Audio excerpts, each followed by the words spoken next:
Kasi siguradong hindi niya alam eh. Dahil kung alam niya yan, ibibito yan eh. Sigurado ibibito yan. Saan ka nakakita ng lugar na bibigyan mo ng 10 billion para sa flood control na Nakananto isang ka. lugar? Eh kung yung Metro Manila, sobra pa rin yun eh. Eh tingnan mo naman ang nangyayari ngayon sa baasan yung flood control nila. Mamaya na ho natin pag-usapan yung interview na yan, itong si Soto dito kay Manong Ted Pailon. Pasadaan muna natin na mamilisan itong pinagmamalaking accomplishment ng administration itong si Marcos Jr. na kung saan natapyasan ng 1% yung mga inaangkat na produkto galing Pilipinas papuntang Amerika. At ang Pilipinas naman, lahat ng US-made product, zero tariff yan. Pero bago walat na yan mga kababayan, isang like at isang subscribe. Masaya na ho tayo dyan at sa mga gusto sumali sa ating community. Yung join button, nandyan lang ho sa baba. Ayun na nga, para lubusang maintindihan ng ating mga kababayan kung ano nga ba yung 1% tariff na yan, pakinggan ho natin itong si DJ Chacha tapos pag-usapan ho natin mga kababayan. Game! Samantala mga kapatid, sa iba pang mga Pati itong si DJ Chacha parang napakamot anak ng toka. 1% lang ang binawa sa mga Filipino goods na ini-import papuntang Estados Unidos. Habang yung mga produkto ng mga Amerikano libreng makakapasok sa Pilipinas, anak ng Petrang Garapata. Para ataong ampere yan. balita, tapos na po ang bilateral meeting sa pagitan ni US President Donald Trump at Pangulong Bongbong Marcos Jr. sa Amerika. Nagpunta po ang Pangulo sa Washington DC para makipagkasundo para sa panibagong trade deal. Bumiyahe pa yung Pangulo tapos 1% lang ang nabawas. Nako! Tapos zero tariff yung produkto Nako! ng Amerika. Meron Sa naman ulo daw, meron naman daw mga ilang pang Laki, mga magkano yung mga ginastos sa benefit. biyahe? Hindi, meron naman Tapos, daw mga iba pang benepisyo. oh sige. Meron namang ibang mga benepisyo. Yung pagawaan ng mga bala sa Pilipinas, mga bagong EDCA site siguro, o marami mga benepisyo. Marami mga benepisyo. Yung hinigpitan yung tali ng mga Amerikano na to sa liig ng mga Pilipino, yun yung benepisyo talaga. Yun. Ano pa yung benepisyo? Siguro yung mga frozen goods and vegetable ng mga Marcos, pagka nagtuloy-tuloy ang pagpapakaaso ng administrasyon sa Amerika, pwede sigurong mapawalan sa mga susunod na panahon. Sige, pero kasi from 20, 19%, yun na yun? Tapos Yun na zero yun? tariff yung Amerika. Sabi nitong si DJ Chay, yun na yun? Yun na yun, 1%? Ito, merong post itong si Atty. Rowena Guanzon. No? Malupit ito mga kababayan. Malupit itong post na to ni Atty. Rowena Guanzon. Yari lamang nagpunta na tayo dyan sa mga porsyento na yan.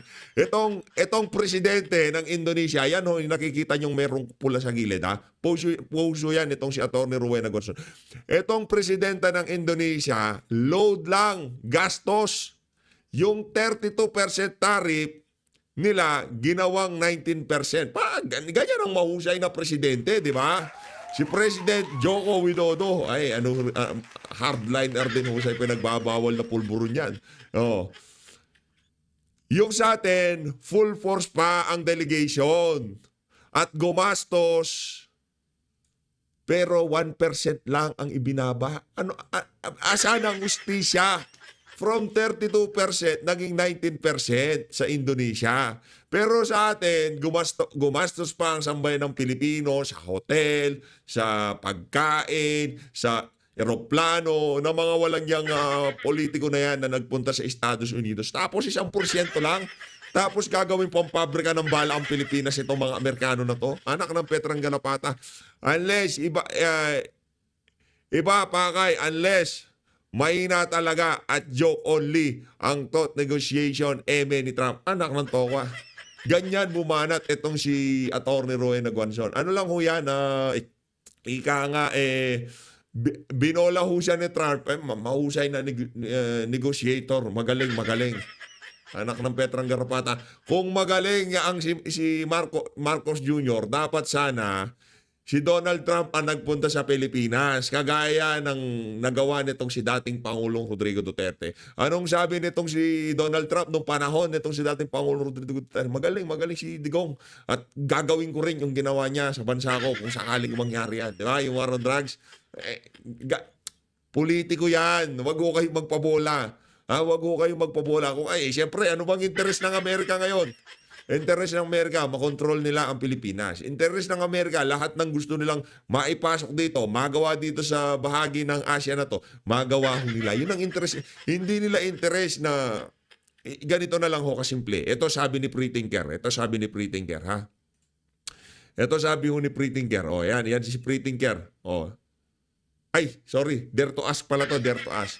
Donald Trump doesn't like ICC. Ayaw niya ng ICC. Oh, di ba? Pero itong si Marcos Jr., pinadala niya sa ICC itong si dating Pangulo Rodrigo Duterte. Pero itong si Donald Trump, ayaw niya yung ideya ng ICC na yan. But of course, he wouldn't bring it up to BBM. Instead, he took a whip at PRRD, Independent Foreign Policy. Ayaw niya yun eh. Yung independent foreign policy nitong si dating Pangulong Rodrigo Duterte, talagang napakalaking dagok sa Amerika noon. Di ba? Walang makatali sa liig ng mga Pilipino. Makikipag-usap kami kung kanino namin gusto. Makikipagnegosyo kami kung kanino namin gusto. Hindi nyo kami pwedeng diktahan. Hindi nyo kami pwedeng sabihin na tatayo kami ng pagawaan ng bala sa bansa nyo, ha? Pag nagkagulo diyan sa Taiwan at China, gagawin namin kayong base militar. Hindi pwede yun. Sige, dating Pangulo Rodrigo Duterte, bibigyan kayo nun ng daliring nakangarat. Di ba? Yun ang ibibigay sa inyo ni dating Pangulong Rodrigo Duterte. Oh. Pero ganyan din naman sinabi ni Trump kay Tatay Digong. Pinuri-puri niya rin si Tatay Digong nun eh. Oh, you're doing a good job. You're doing a good job. I will do the same too. Kubalbalan talaga ng mga ano na yan, no? Praise BBM as top and highly respected daw. Then announce a 1% discount of tariff. Now at 19%, but 0 to US. Then AMOHAB pa. At least BBM felt validated. Pang-headline din. Pang-headline din yon. Kaya binola lang siya. Oh, yun lang na. 'Di ba? Yun lang naman talaga ang kailangan nitong si Marcos Jr. 'Di ba? Yung tipong purihin siya nitong ang tagal na 'di ba? Ang tagal nang gusto mangyari yan nitong si Marcos Jr. Noong pang burol nitong si Pope, 'di ba? Gigil na gigil siya na makaus. Galit sa bangag yan eh.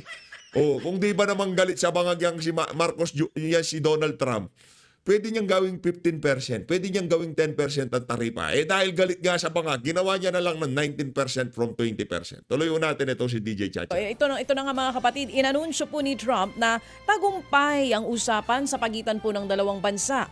Kaya't imbis na 20% tariff, ang ipapataw po sa mga produktong Pinoy na inaangkat ng Amerika ay 19% na lamang na buwis ang kailangang bayaran ng mga importer. Ang dagdag pa ni Trump, magiging open market naman ng Pilipinas para sa Amerika. Ang ibig sabihin, malayang makakapagpasok ng produkto ang Amerika sa bansa. Ito pa mga Yun ang masakit doon. Nakanantoka. Malaya sila makakapagpasok ng produkto dito, pero tayo yung mga imported goods galing Pilipinas, papatawan ng 19%. Anak ng Pedro ng Garapata. Yari dyan. Parang unfair naman yan. mga kapatid, wala raw babayaran na taripa para magpasok. Sa bagay, wala tayong negotiating power kung tawagin kasi bangag yung presidente natin. Anong sasabihin niya? Di ako papayag na magtayo kayo ng EDCA site sa Pilipinas pagka hindi nyo pinagtayo na sila eh. Di kami papayag na magtatayo kayo ng AMOHAB dyan pagka di nyo. Baka nga na gumagawa na sila ngayon dun eh. Di ba? Wala tayong magandang baraha dito sa administrasyon na to sa kahit anong bansa pa man. Di ba? Tayo kumbaga hubad yung baraha natin. Di pa nag-uumpisa ang laro. Ano na tayo? Basa na tayo ng kalaban. Mga American-made products sa Pilipinas. Wala pa namang sagot ang Malacanang sa anunsyong ito. Panoorin mo yung YouTube. Oo, nasa mga 30 minutes yung haba noon. Doon ka pumunta sa 10th minute nung kanilang usapan. Na nagsasabing ating Pangulo nga dito sa problema natin sa West Philippine Sea, no? Na tayo, kasama mga kalyado, sumusunod tayo sa UNCLOS, etc. Anong sagot sabi ni Trump? Donald, Anong sabi ni niya, sabi ka Pilipino, bahala kayo kung paano nyo hahawakan yung inyong problema sa China. Pero ako, wala akong problema sa China. Ganun. Pambira talaga ito si Manong. Lakas mo mga asar, Manong Ted! Huwag ganon. Baka pag initan kanya sa Malacanang eh. Paano yun? Galit na galit tayo sa mga Chino. Di ba? Minamayat maya natin ng China. Oh, paano yan? Ito ho ang tinutukoy nitong si Manong Ted Filon, ha? Ito mga kababayan, ito ang napakalaking sampal sa pagmumukha ni Marcos Jr. dyan sa naturang press con na yan. Panoorin ho natin mga kababayan. How soon do you plan to visit China? Well, we have a lot of meetings possible. President Xi has invited me to China, and we'll probably be doing that in the not too distant future. A little bit out, but not too distant. We're getting along with China very well. We have a very good Ouch. relationship. In fact, the magnets, which is Ouch! Laking sampal sa pagmumukha ni Marcos Jr. Yan, nagpunta ka pa dyan para sabihin ni Donald Trump na wala akong problema sa China. Ang kaibigan ko China, pupunta ako ng China, makikipagnegosyo ako sa China. Sakit. Nag-tariff war. Diba? Nag-tariff war ang Amerika at China. Sinong bumigay? Amerika. Kailangan bang nagpunta ba sa Amerika and China para magpakaaso kagaya ng ginawa ni Marcos Jr.? Hindi ginawa. Tinaasan mo ng 10, tataasan ko ng 20, buwisit ka. Tataasan mo ng 20, tataasan ko ng 40. Nagka-tariff war yan nung mga nakaraang buwan. O, sinong bumigay? O, sabi ni Donald Trump, teka, di ko kaya. Di ko na kaya. Majority, pati brief ko, made in China. a little complex piece of material. But the magnets are coming out, very well. They're sending them in record numbers. We're getting along with China very well. How soon do you Kami lang. Meron kasing, anong meron sa China na wala tayo? Hindi bangag na presidente. Ano pang meron sa China na wala tayo? Manufacturing hub ng buong mundo. Yun, wala tayo nun. Kaya walang makuha, hindi ganito katinding respeto ang nakukuha ng Pilipinas dito kay Donald Trump. Bakit hindi tayo pwedeng maging kagaya ng China? Kasi galit ang Pilipino sa China. Lahat ng ideya ng China ay kinagagalitan ng Pilipino. Kinagagalitan ng administrasyon ni Marcos Jr. Di ba? Imbis na makipag-usap tayo sa China para makipagnegosyo, ang ginawa natin, nakipag-away. Ngayon, makikipag-negotiate tayo doon sa napakalayong bansa, dyan sa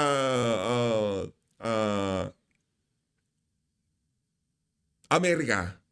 Doon tayo nakikipag-negotiate sa tariff. Ako sa napakalayo yan.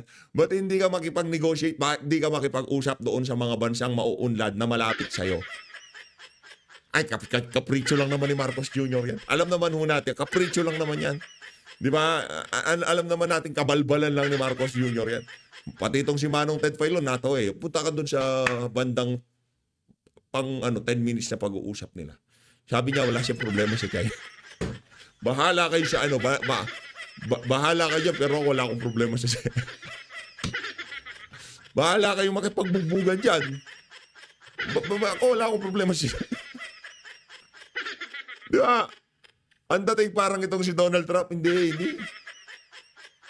Gagamitin namin yung issue nyo na yan para maipinta sa mata ng buong mundo kung sakaling kung sakaling ang China ay durugin nila ang Pilipinas. Ganyan ang China, ang pangit ng China, ganyan ang China, di ba?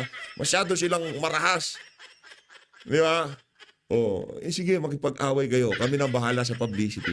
Sigurado, kahit madurog ang buong Pilipinas, yung simpatya ng buong mundo ay makukuha nyo. Pero hindi kami wala kami problema sa China. Mambira talaga tong presidente na. Napakatindi o pagiging bangag talaga. Ay, ibang level ho yung makabangagan Ibang level ho ang kabangagan niya. Mamaya na ho natin ulit pasadahin yung yung trending na balita na yan, ha. Nitong si Marcos Jr. at nitong si Donald Trump. Punta na ho tayo sa interview nitong si Tito Soto dito kay Manong Ted Filon. Insertion tayo. Ito na ang pinakaabangan ng lahat. Insertion. Okay? Nako. Etong si Chis Escudero, siya. Tinatrabaho siya sa mainstream media kasi kita ho natin Kasi yung mainstream media na yan, sa administration yan. Hindi ko sinasabi itong kay Manong Ted, yung mga posting sa social media. Hindi itong kay Manong Ted, si Manong Ted pares yan. Idol ko yan Diba? Yung mga iba't ibang mga media outfits, yung pinopose nila, yung narrative talaga nitong si Soto. Ibig sabihin, pagdating sa Senate presidency, dito sa mainstream media, talo na itong si Chis Escudero. Panoorin nung natin itong mga kababayan. Now, 20th Congress Senator Tito Soto. Good morning po, Tito Sen. Morning. Natawa naman ako, bakit meron po? Good morning po, Thank sir. you, good morning. Opo, salamat. Good morning, at saka good morning siya. Magandang umaga po sa inyo lahat. Opo, 142.7 billion in budget insertions. Ito po ngayon yung lumalabas maging sa Philippine Star. Sabi po ng DBM dito, hindi sa amin galing yan, wala kaming kinalaman dyan, but definitely, yan kasama na sa budget at poder daw ng legislatura. Meron kayo reaksyon dito at to quote you, ang sabi niyo po dito, ito po ay, Chacha, scandalous. Scandalous and excessive. Yun ang and sinasabi ni Tito Okay, Sen. tanong mo namin dito, totoo ba na ito pa imbestigahan niyo, Tito Sen? Yes, paiimbestigahan talaga natin yan sapagkat talagang Hindi tayo against yan sa investigasyon na yan. Imbestigahan yan hanggat gusto nila, wala tayong problema dyan. Kasi yan na talaga ang problema ng ating bansa pagdating sa mga insertion. Ngayon, kung yung kasalukuyang administration ng Senado, merong merong mga kabalba. Hindi lang naman kasi si Soto mag-iimbestiga yan. Pagka sinabing investigasyon, marami yan magtatanong, mga ibang senador makikisangkot dyan sa investigasyon yan. Pero point blank na sasabihin mo, merong problema. Meron talagang problema. Yan ang problema ho natin. Pagdating sa BICAM, kung ano-anong pinagsisingit nila. Di ba? Yan din ang ating panawagan. Ngayon, kung itong si Soto makikisa sa layunin na malinis ang pamahalaan, hindi lamang para makuha ang Senate presidency. Ano tayo dyan? Approve sa atin yan. Tuloy. baka kung merong better word than scandalous, baka yun ang gamitin ko. Hindi, wala ako naisip nung at that very moment. Sapagkat, tingnan mo naman yung, katulad yan, sinasabi ng DBM, talaga nandun yan.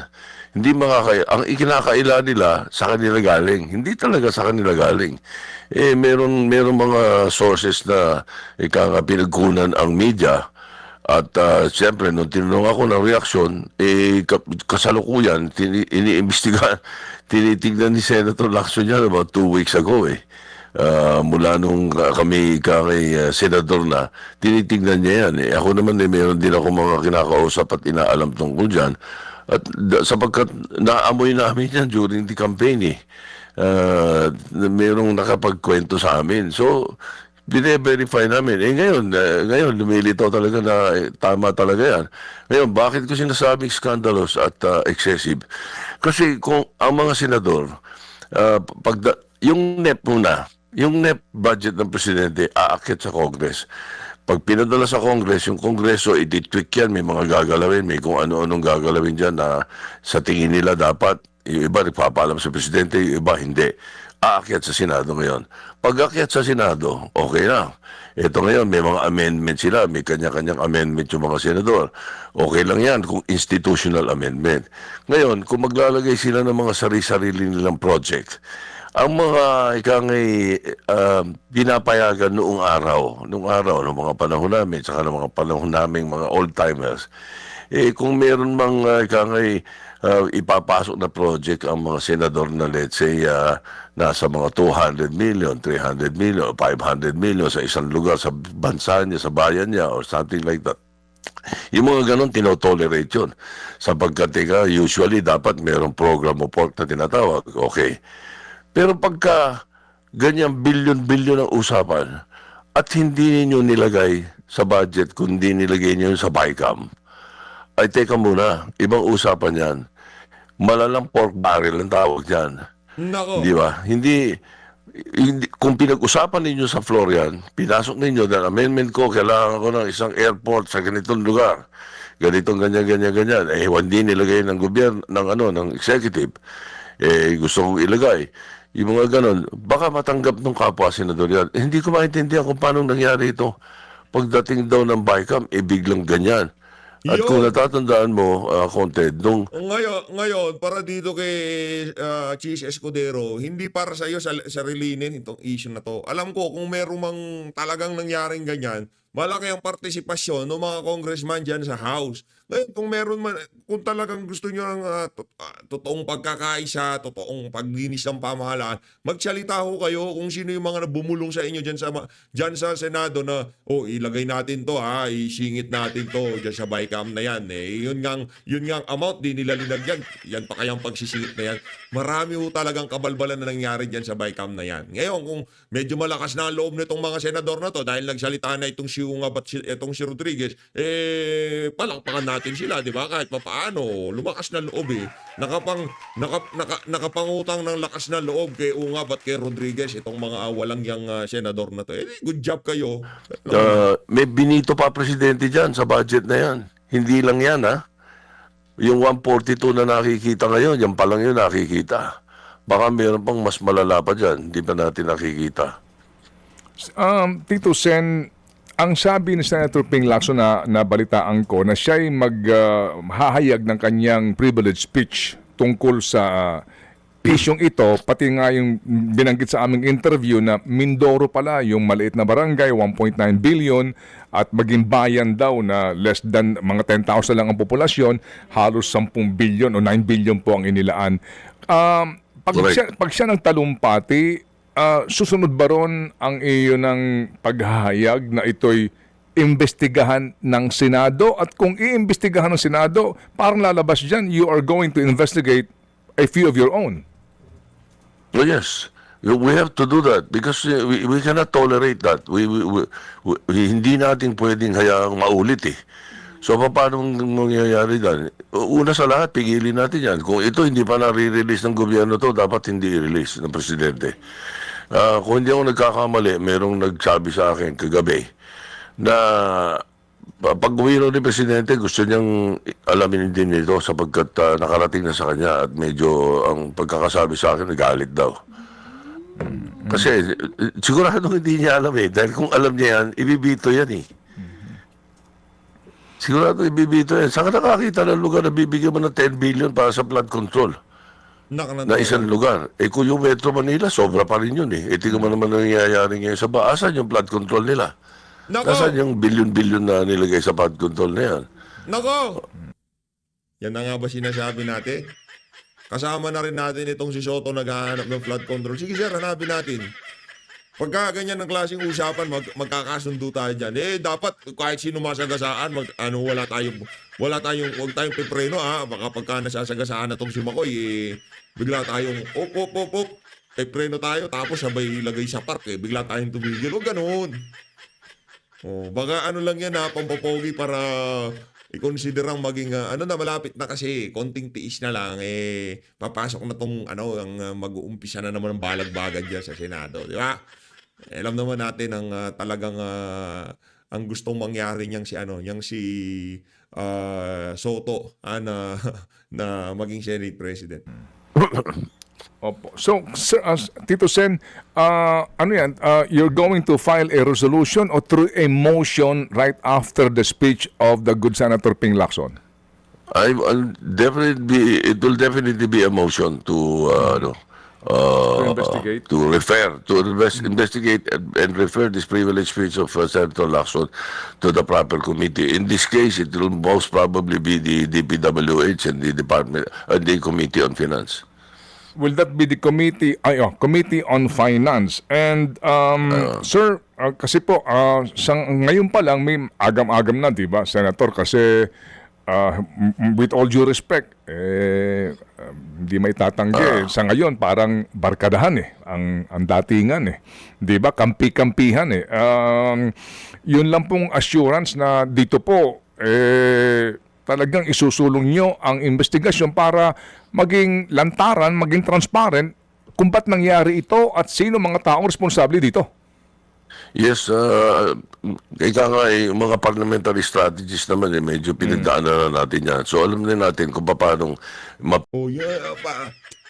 Pagdating sa parliamentary studies, pinagdaanan na natin yan. Pagdating sa mga ganyang klaseng bagay, mahusay yan.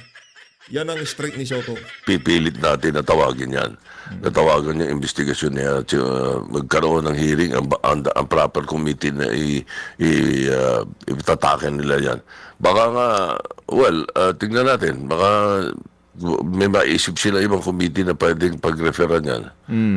Opo. But definitely, sir, ito ang inyong isa sa mga unang measures na inyo pong ihahain. You're going to open the session on Monday in the morning and of course, baka doon hindi pa ito mga kailan po ito next week sa inyo pong pagtansya pati yung speech po ni Senator Lacson? Kung medyo magkakaroon ng magandang pagkakataon, baka sa 29 na o sa 30. At the latest siguro niyan would be the next Monday after that. Or mas baka pwede ng Wednesday yan. Kasi ang sigurado ang ipipilit nitong majority, kung sino man ang maging majority, pagdating ng Martes, ay mag-i-elect ng mga committee membership yan eh. Mag-i-elect ng mga, committee chair, at chairman, chairpersons, at saka committee, saka committee members. So baka maubos yung araw na yun ng gano'n. Pwede rin naipasok ni Senator Lacson yan, o baka Wednesday. Opo. Tito Sen, nag-uusap na ba kayo ni Senador Risa Ontiveros? Kasi the possibility, kung sakasakali man po na hindi kayo pala rin makakuha ng majority support, no, ay kayo o kaya si Ma'am Risa ang maging minority leader? Yes, mag-elect kung sino ang mga bumoto sa magiging Senate President, automatically members of the majority yun. Kung sino naman ang mga bumoto, ng mga hindi bumoto sa mananalong Senate President, ay automatically ang tawag doon ay members of the minority. Ngayon, doon sa members ng mga minority, they can elect their own minority leader. Okay. Opo. And dyan ba sa usapin po ng minority leader, no? Meron na ba kayong usap-usapan ni Senator Risa Ontiveros? Because definitely Senator Risa, klaro na hindi siya boboto kay Chis Escudero. Hindi pa kami nagkakausap eh. Kung hindi ako nagkakamali, ang kausap ni Senator Risa ay si Loren yata. I'm not sure. I'm so sorry. Hindi ko ma-verify yun eh. Okay. So yung saka yung isa pang tradisyon is kung sino yung natalong Senate President, usually yun ang ginagawang minority leader. Opo. Yung nga din po, pati nga din sa House supposed to be, yan po ang yan po ang custom and tradition. Opo. Tito Sen, ano ba ang magandang benepisyo para sa bayan kung sakasakali na either ikaw o kaya si Ma'am Risa o kaya si Sir Ping Lacson o maging si Senator Subiri or Loren Legarda ang maging minority leader? Magandang benepisyo sa ating mga kababayan sapagkat talagang may scrutinize natin. Hindi, In fairness, kailangan talaga yan. Isa Senado, actually, kahit sa House of Representatives, kailangan talaga na mayroong malakas na minority. Kasi doon, puro mga aso lang yung mga congressman doon. Wala tayong maaasahan doon. Sa Senado tayo, okay, pagpalagay natin na talagang hindi naman kokontrahin. Hindi naman porket nasa minority ka, lahat na lang kokontrahin mo. Marami mga panukala din dyan na talagang pag-aaralan nyo, tapos pagka nakita nyo ng potential, pagbibigyan nyo, makikisangkot pa kayo dyan. Maganda na dito sa panahon nitong si Marcos Jr. na magkaroon ng malakas na opposition, minority dyan sa Senado para talaga may scrutinize. Halimbawa, kung itong mga itong mga senador na to na talagang nagnanasang maging Senate President, nandiyan sila nung binalangkas yung 2025 budget. Siguro na napag-usapan yan. Bakit yung mga insertion sa bagay, no? Ang tanong dito, hindi ko kaya takot itong si Soto dito kay Tambaluslos, di ba? Baka takot din naman siya, hindi. Baka hanggang kay Ted Pailon lang siya, di ba? Hindi natin alam. Tingnan natin. Dahil yan, siguradong yan si Tambaluslos, maraming kabalbalang manggagawin yan sa mga susunod na panahon. Whether mapunta kami sa minority o sa majority, talagang hindi kami papayag na mangyari yung nangyari last year. Eh. Talagang i-scrutinize namin yan. Imbis na kung saan natin itapon yung pera, ba't din natin itapon sa mga kababayan nating naghihirap? Taas ng bilihin, maraming mahirap, maraming nagugutom. Pagkatapos, bilyon-bilyon sa mga lugar-lugar kung saan-saan ninyo na hindi naman namin nakikita. Hindi natin nakita ba natin kung ano nangyari doon sa 10 billion doon sa municipality na yun? Nakita ba natin kung ano nangyari sa 12 billion sa Bulacan? O yung 9 billion sa Sorsogon? Nakita ba natin? Imbis na mapunta sa mga kababayan natin yan, sa yung health, di ba? Tsaka yung DepEd, yun daw ang pinagkunan daw. Ano, yun ang sabi sa akin. Yun daw ang mga pinagkunan sa BICAM. Pinagtatanggal doon at inilagay doon sa mga projects ng DPWH. Kaya nga, hindi ba nagkaroon ng iskandalo nung una? Hindi masyado nabigyan ng pansin sapagkat mayroong mag-i-election siguro. Kaya ganun. Mas tumaas pa ang budget ng DPWH kaya sa Department of Education, which is unconstitutional, definitely.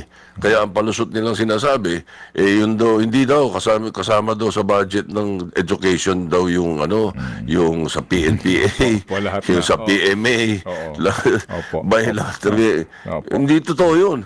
Through the years, kung ilang daang taon sa Pilipinas, hindi nangyayari yun. Ika nga, since the 1987 Constitution, education should be the highest budgetary Sino ba ang requirement. sino ba ang promotor nitong 142.7 billion na insertion? Yun ang gusto nating malaman. At mahirap tayo magturo kung hindi tayo nakakasiguro kung paano nangyari yan. So, yun ang importante. Ano ba nangyari sa BICAM? Dahil ang kwento sa amin, sa BICAM daw nangyari yan. Nako, Hindi pwede yun. Yun ang magiging benepisyo ng mga kababayan natin na nandoon kami. Sapagkat kahit kailan, hindi namin pinalusot yan. Lalo na ngayon, lalo natatandaan ninyo yung panahon ni si Gloria Macapagal ang speaker ng House, ako Senate President. Pagkatapos yung House, after BICAM, nagsingit ng 75 billion. Aba, hindi ko pinalusot. Hindi ako pumayag kahit anong mangyari. Nagpunta pa sa akin yung isang congressman, sumalangit nawa siya. So, nagpunta pa sa akin at kasi wala na siya rito. So, nagpunta pa sa akin at parang pinaparamdaman ako na hindi naman daw makikinabang din daw kami doon. Sabi ko, sabi mo sa mga leader ninyo, hindi nyo ako kilala, no? Sabi ko, masama pagkakilala nyo sa akin. Sabi ko, hindi ako papayag. So, Hindi ko gagawin sa mga kababayan natin yun. so magiging resource person nyo dito kaya naman dapat wag na kayong mahiya, gawin niyo na siyang si Senate Senator Grace po na naging chairman ng Committee on Finance in the Senate during the budget deliberation. Hopefully, yes. So, kailangan na imbitahin natin siya at tanongin natin. Opo. Sige. Lalo na yung mga taga-DBM, saka yung mga taga-Department of Finance, yung mga nag-handle sa House at saka sa Senate ng budget. So ito hong 142 lalabas, Senate counterpart ng insertion kasi meron pa sa House din Nagkanya-kanya sin sila doon Malamang. Malamang. Paano nakalusot sa House yun na magkaroon ng ganun? Kung hindi meron din doon. Kaya lang, baka hindi naman ganun katindi. Opo. Ito kayang 142.7, bahagi ito ng 228 na if you recall, di ba, na isiningit sa DPWH budget. Ito ba yun? Oo, malamang. Oo. I strongly suspect that it is part of that. Okay, ito nga po yung kamot ulo si Presidente, no? Kung paano niya maaayos tong problemang ito. Sige po, so Tito Sen, kasi mag-aalas 10 na. Ayun na nga mga kababayan, dito na natatapusin ang ating reaction video. Maraming salamat sa pag-support sa PH Update. Para dito kay Tito Sen, pagpatuloy nyo lang ko yan. Malay nyo, di ba? Mapalabas talaga natin kung sino ang punot dulo ng mga insertion na yan. Kung si yung si Cheese at itong yung mga senador dyan, marami ho silang dapat na ipaliwanag. At kung meron mang kasapaka dyan, at sigurado tayo, nagbigay na ng hint itong si Soto na nung panahon ni Gloria, at si Gloria ang speaker, siya ang Senate President, meron pang nagpuntang congressman sa kanya para makipag-usap na pati kayo naman makikinabang dyan. Ang tanong, meron hubong pinadala itong si Tambaloslos dyan sa Senado para makipag-usap, para isingit yung mga insertion na yan. As always, maraming salamat po sa support sa PH Update. Mag-ingat po kayo lahat. Mahal natin Pilipinas.